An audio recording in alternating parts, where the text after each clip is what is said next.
Alright guys, so today I'm just going to make a smaller kiln beside this one right here. The smaller one is because this is an all-day affair to fire a volume of that size. It takes a lot of time to heat up and it takes a lot of fuel, and sometimes I just want to make a piece and then fire it the next day. And you can do that with wild clay if you temper it right. And so I'm just going to make a smaller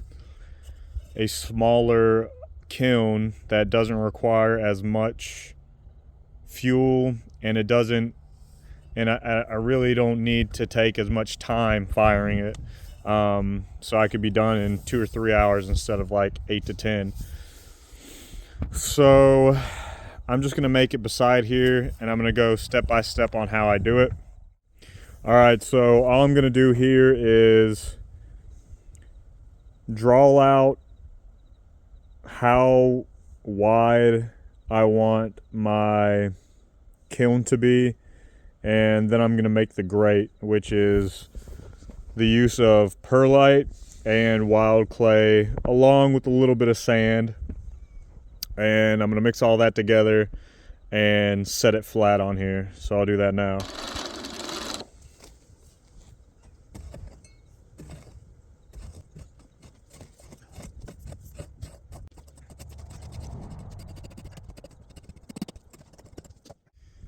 So I like to keep my domes more circular, and I feel like that just helps with getting more of an even firing around all my pieces. So I like to keep the inside circular. Firebox, it doesn't really matter, but the inside I like to keep circular. So this is about as wide as I want it. And I made it a little bit further away from this edge because essentially when I dig into this and come in to this area here, that's almost going to act like a draft, and it's going to pull air in for me, especially when I get this built up a little bit as a chimney. It should pull pretty well. So this is about how wide my grate's going to be, but I'm going to leave about maybe an inch or two on the side, so my holes are really going to be closer in here towards the middle. And I'm doing that because I want this edge to sit on the sand,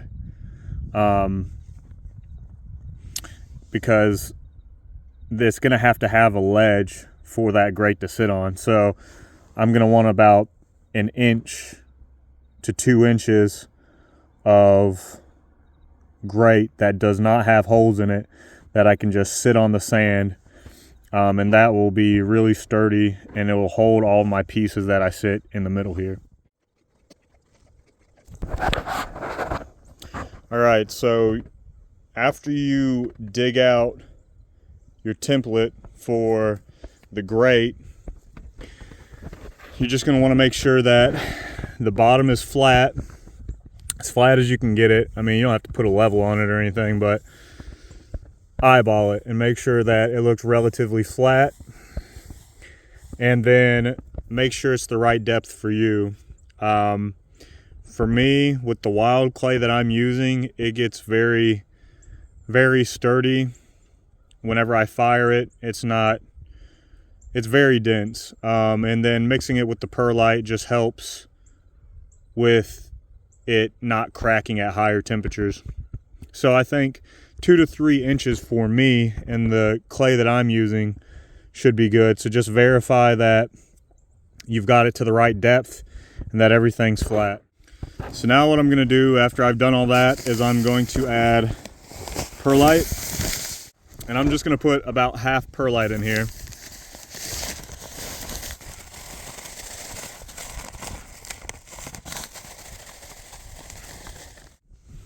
All right, so I've added about half of this with perlite. The rest is gonna be the clay. So I'm gonna fill up clay next to the top. And then once I get the clay up to the top and I've patted it all out, then I'll knead it and mix it in, and probably do like a ram wedge, and that should be good.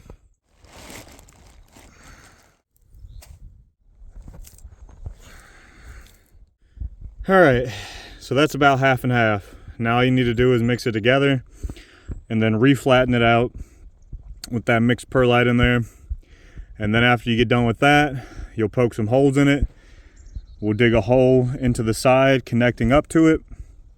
And you can either just let it sit and dry out, or I've fired this one up the same day, and that one's about 8 inches thick. So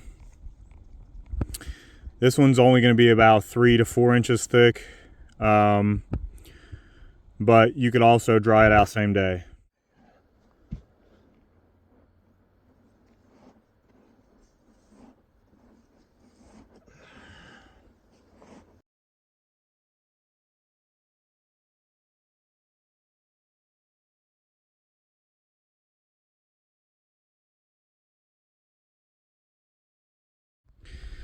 All right, after you get done mixing it, it should look something like this.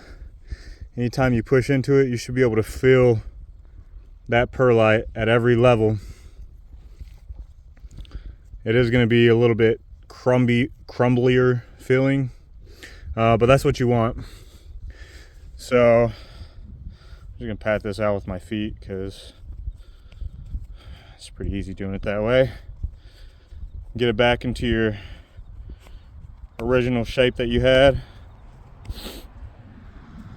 And my goal is to make this smaller than this one. So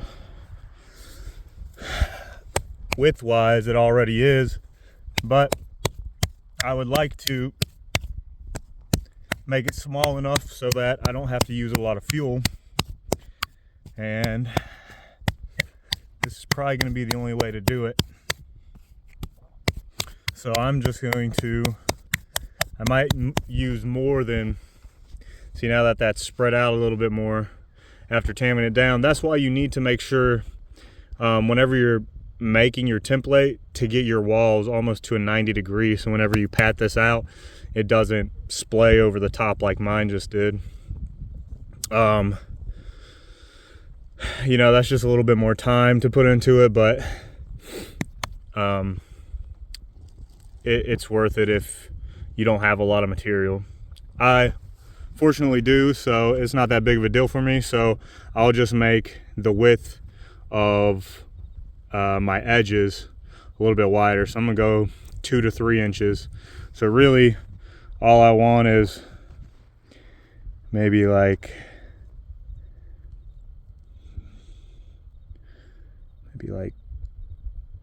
that for the firebox. You know, obviously more circular would be nice,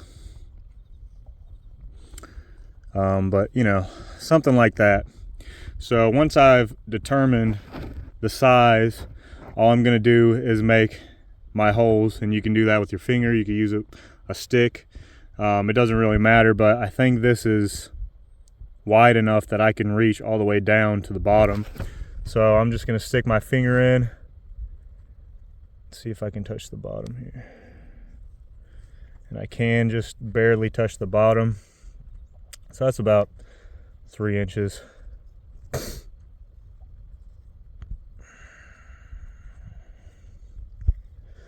And all you want to do or make holes, well, make sure this stays flat. You don't want to just force your hand and make an imprint onto this, but make sure this is flat so you can still set stuff on it. But all you're going to do is just start making your holes, and the more you have, the more heat's going to be able to come through here, and it'll give it more even disbursement. So just make sure whenever you're making your next hole that you don't cave this one in. So I'm going to do this now. All right, so it should look something like this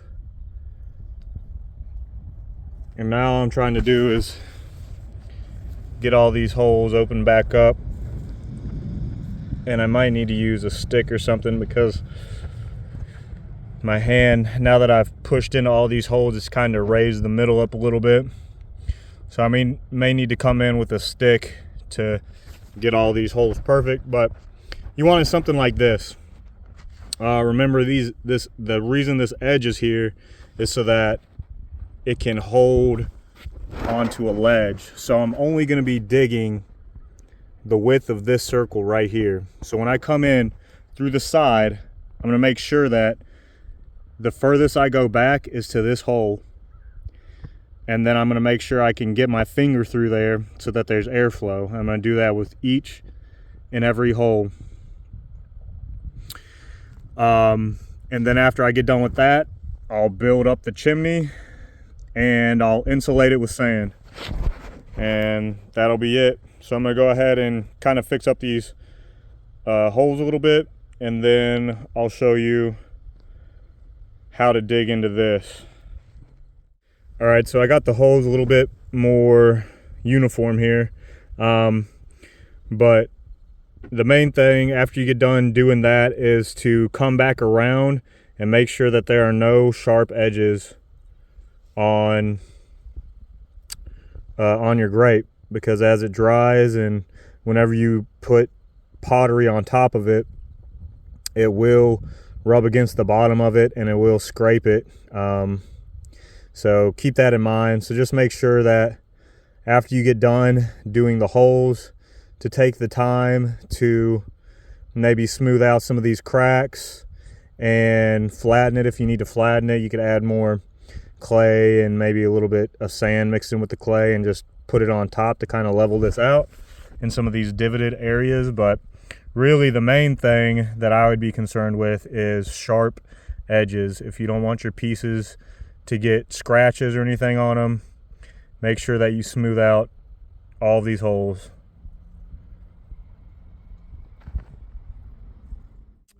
All right, so the rest is fairly simple. I have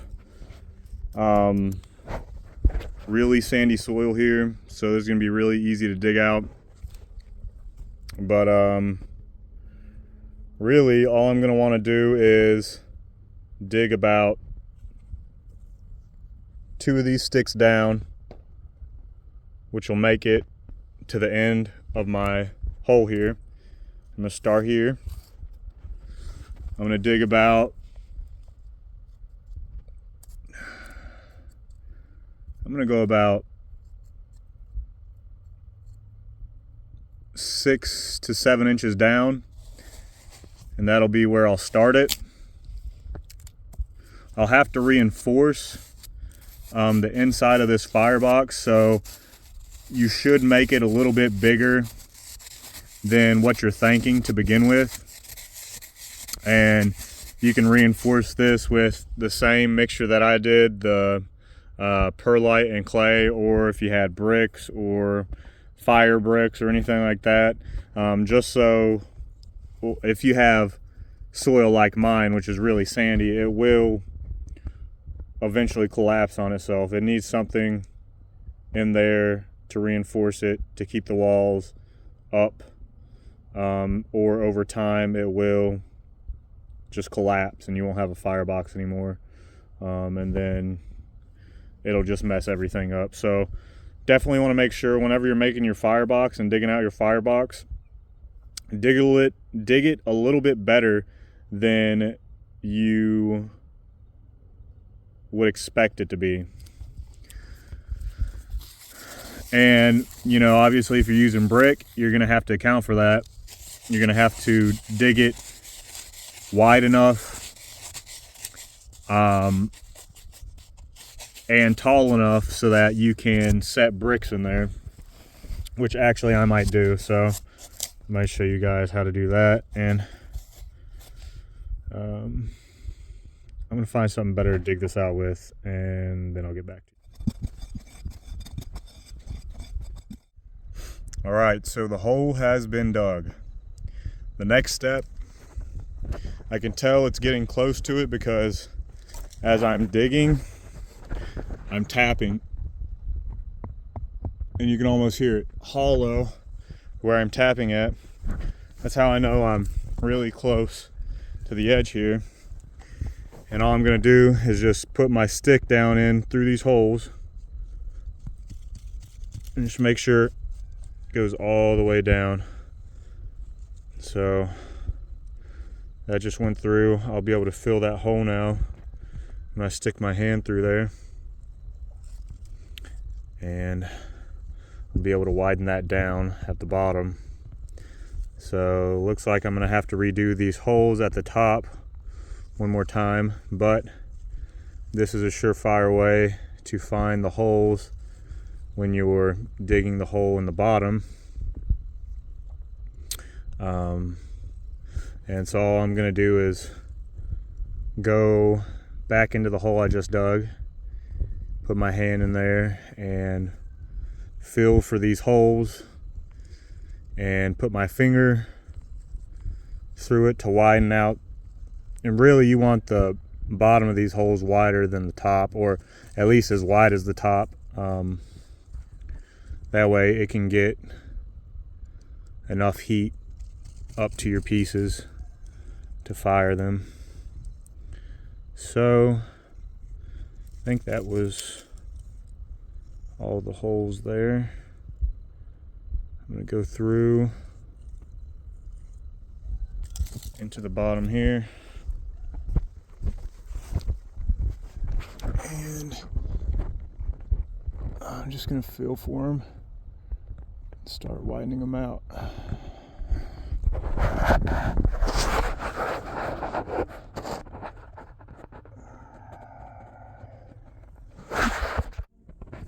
All right, so whenever you start building up your chimney, make sure that the bottom is level, or that these bricks are level with each other, because the higher you start to get up, you're gonna start to see those imbalances as you build up. One level is gonna start slumping a lot more than the other if it's not leveled right. Mine is not leveled, and you could do that two ways. You could either level the bottom, or I've done it before where I've leveled it with the mortar, but I don't want to do a mortar here, so I'm just going to try and level this guy up as high as this. It's kind of slanted down a little bit, so I'm going to work on that, and then all I'm going to do is same but I'm going to try and overlap these corners to make it a little bit stronger. So it'll be like that, and then I'll put one over here, and then one over here, and then I'll go back to this, and I'll just keep stacking up as high as I can get, and then I'll cover the sides with sand, and that should insulate it really well and give me something to work with. I don't want to put any mortar on it, any mud mortar. You could just mix up sand and use that mud as mortar. If you've seen any of my earlier kiln builds, but I'm not going to do that. I just want to see how this works with the least amount of effort as possible.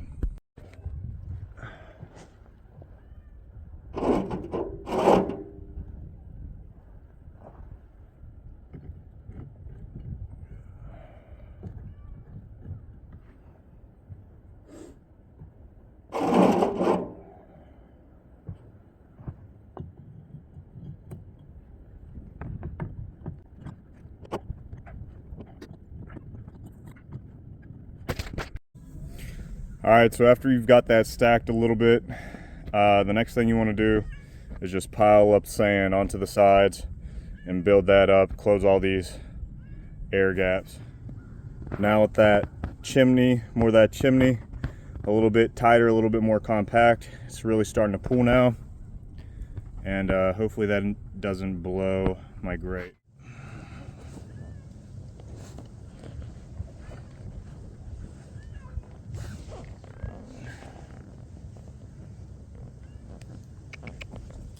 Oshi, little kitty.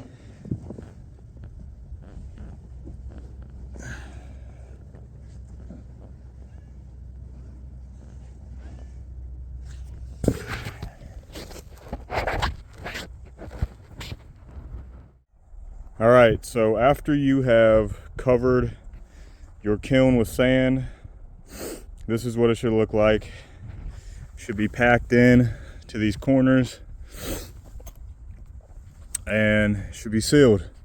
You can always add more bricks if you think you need to go higher, and then just add in more sand to the top.